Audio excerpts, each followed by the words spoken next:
You can't stop kids from texting anytime, any place. Or can you? Here's Carey Casey, CEO of the National Center for Fathering, author of Championship Fathering and Father of Four on Today's Father. Dave Clark is one of our master trainers whose ministry is called The Father's Cry. He works with fathers and fathering outreaches really all over the world. It's inspiring work, and you can find out more at thefatherscry.org. Dave wrote a blog for our website where he delved into something much closer to home for many of us, that is, our kids' use of technology, especially cell phones and texting. Teens are prolific texters, and we have to be careful about how much our kids at any age are involved. Sure, we need to accept some technology and progress, but too many of our kids today have no idea how to relate to people face to face. What's more, I believe it's become a distraction to their spiritual life. To young people, the idea of praying or meditating on God's Word can't compare to whatever is coming across their phone screen.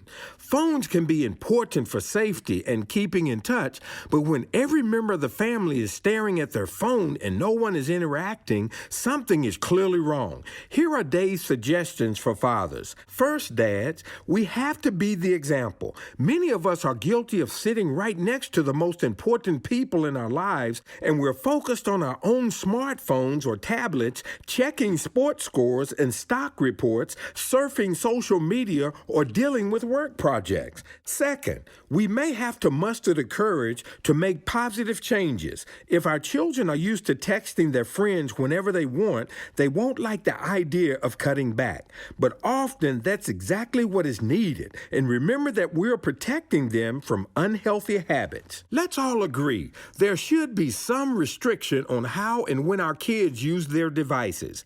Maybe enforce no phone zones in certain rooms in the house, especially during dinner time or family night. Maybe phones are turned off during prime homework time, like between 4 and 6 p.m. Maybe you set up a charging station where all phones and devices have to be kept every night after, say, 10 p.m.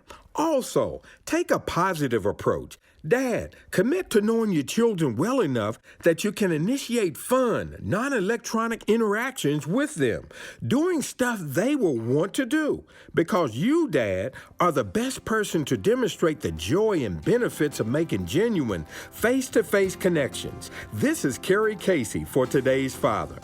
To download our free ebook for dads, visit fathers.com. Thanks for listening, Dad, and keep up the good work.